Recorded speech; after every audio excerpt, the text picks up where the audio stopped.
मंगलवार को मध्य प्रदेश के कैबिनेट की बैठक के बाद इसके फैसलों की जानकारी देने के लिए कैबिनेट मंत्री कैलाश विजयवर्गीय सामने आए।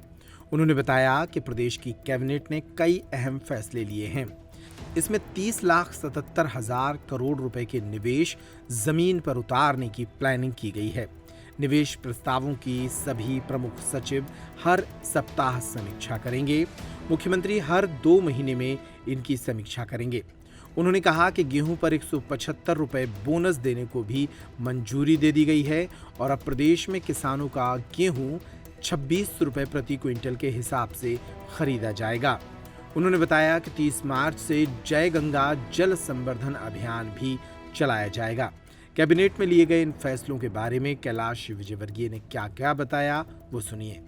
जो एक बड़ा इन्वेस्टमेंट का कमिटमेंट हुआ है, लगभग 30,77,000 करोड़, और उसमें माननीय मुख्यमंत्री जी ने पूरे प्रदेश में रोड शो किए, विदेश में जाकर जर्मनी में, इंग्लैंड में, और वहाँ के प्रतिनिधि भी आए। तो ये जो सरकार की जो मेहनत है उसका परिणाम है कि जीआईएस में बहुत बड़ा इन्वेस्टमेंट आया है। उद्योग विभाग ने लगभग 12 करोड़ 2 लाख का है। नवीनीकरण में 5 करोड़ 72 लाख का है। खनन एवं खनिज में 3 करोड़ 22 लाख, सॉरी मैं गलत बोल के 3 लाख। उद्योग विभाग के हैं 12.2 करोड़ का। नवीनीकरण में 5.72 लाख करोड़। खनन और खनिज विभाग में 3.22 लाख करोड़। शहरी विकास में 1.97 लाख करोड़ और ऊर्जा विभाग में 1.74 लाख करोड़। इस प्रकार कुल प्रस्ताव पास हुए थे और ये धरातल पर उतरे हैं।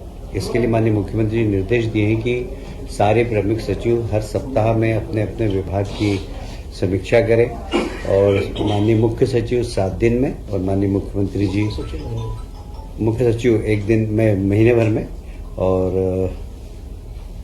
माननीय मुख्यमंत्री जी 2 माह में इसकी समीक्षा करेंगे। हमारी कोशिश होगी कि इसमें 100% जितने भी एमओयू हुए वो धरातल पर उतरे। इसमें हमारी संभावना ये है कि लगभग इसमें 21 लाख से ज़्यादा रोजगार मध्य प्रदेश के नौजवानों को मिलेंगे। एक बहुत ही महत्वपूर्ण निर्णय, आप जानते हैं कि भारतीय जनता पार्टी ने अपने संकल्प पत्र में घोषणा की थी कि हम किसानों को 2700 रुपये प्रति क्विंटल एमएसपी पर गेहूं खरीदेंगे। हम उसके करीब पहुंचते जा रहे हैं। इस बार कैबिनेट ने निर्णय लिया है कि किसानों का गेहूं हम 2600 रुपये प्रति क्विंटल पर उपार्जन करेंगे।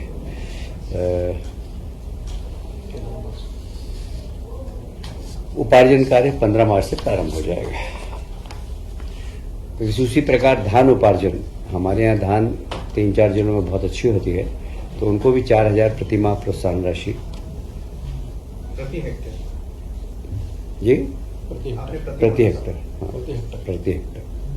दी जाएगी। एक 16वें वित्त आयोग के प्रतिनिधि प्रदेश में आ रहे हैं। आज ही 1-2 प्रतिनिधि आ गए हैं। 6 मार्च को 10 बजे कुशाभाऊ ठाकरे कन्वेंशन सेंटर में 16वें वित्त आयोग के साथ सरकार का प्रस्तुतिकरण भी होगा। उसमें माननीय सभी मंत्रीगण उपस्थित रहेंगे। कल यानी कि 5 मार्च को वित्त आयोग के प्रतिनिधि माननीय मुख्यमंत्री जी के निवास पर डिनर करेंगे। एक बहुत महत्वपूर्ण कार्यक्रम और माननीय मुख्यमंत्री जी का बहुत ही प्रिय कार्यक्रम है जय गंगा जल संवर्धन अभियान। पिछले वर्ष भी इसमें काफ़ी सफलता मिली थी। इस बार भी 30 मार्च से 30 जून तक आयोजित होगा। संपूर्ण प्रदेश में जितनी भी हमारी वाटर बॉडीज़ है, जल संरचना है, उनका संवर्धन करना और पानी को में जितनी भी वाटर बॉडीज़ है उनको संभालना इसका मुख्य उद्देश्य है। और इसी के साथ साथ वाटर रिचार्जिंग के लिए भी हम लोगों को प्रोत्साहित करेंगे। अभियान कब से? 30 मार्च से 30 जून। 30 मार्च से 30 जून ये अभियान चलेगा। विक्रम उत्सव अभी प्रारंभ हो गया है। उज्जैन में 26 फरवरी से 30 मार्च का आयोजन होगा। इसमें 30 मार्च को गुड़ी पड़वा भी है और गुड़ी पड़वा आप जानते हैं कि भारतीय कैलेंडर का प्रथम दिन है और मध्य प्रदेश की सरकार उसे मनाती है और जनता से भी आग्रह है कि इस गुड़ी पड़वा के पर्व को धूमधाम से मनाएं, जिससे हमारे आने वाली पीढ़ी को ये पता हो कि भारतीय कैलेंडर वर्ष गुड़ी पड़वा से प्रारंभ होता है।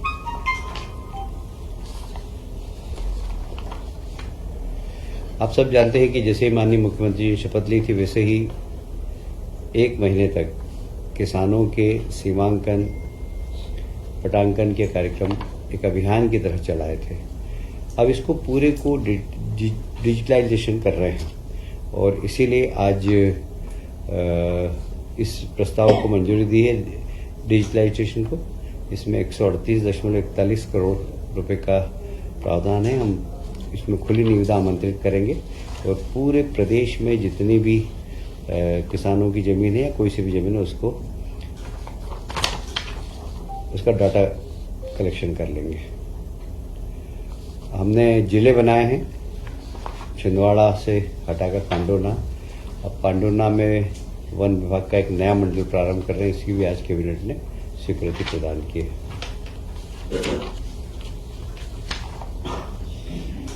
आप सभी जानते हैं कि माननीय प्रधानमंत्री जी हमेशा एक बात कहते हैं कि बच्चे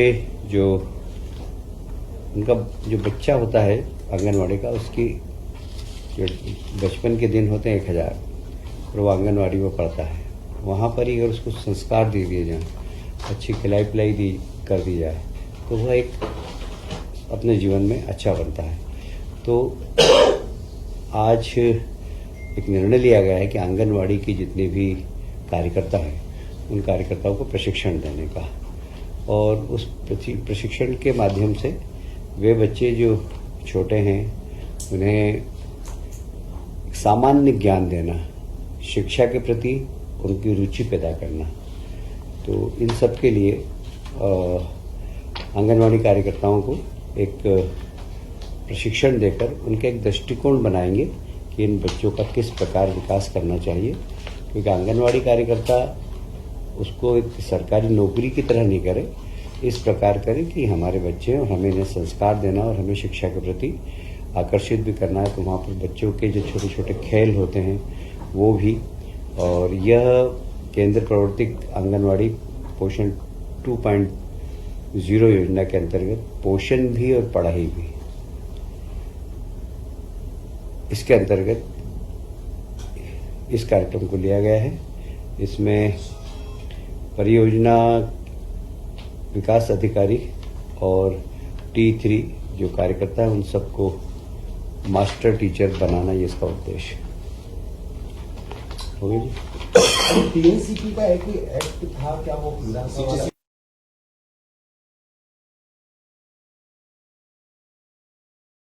था कि प्लानिंग एरिया के अंदर आईडीए और नगर या प्लानिंग एरिया के बाहर साडा, ये दोनों को ही अधिकार थे कि वे वहाँ पर निवेश कर सकें। पर अब कोई भी शासकीय विभाग प्लानिंग एरिया के बाहर भी निवेश कर सकेगा और प्लानिंग बनाकर और राज्य सरकार के पास लाएगा, शासन उन्हें अनुमति प्रदान करेगी। तो अब जैसे विकास प्राधिकरण या साडा ही नहीं, चाहे आरडीसी चाहेगा तो हम उसको भी अधिकार देंगे। औद्योगिक डेवलपमेंट, इंडस्ट्रियल डेवलपमेंट क्या है वो आईडीसी, एमपीआरडीसी, वो अगर चाहेगा कहीं पर हम उनको भी परमिशन देंगे। पर छोटे प्रोजेक्ट नहीं, बड़े प्रोजेक्ट हो, कम से कम 500 करोड़ के प्रोजेक्ट हो कम से कम, तो वो अनुमति मांगेंगे तो हम उनको ये निवेश करने का अधिकार देंगे।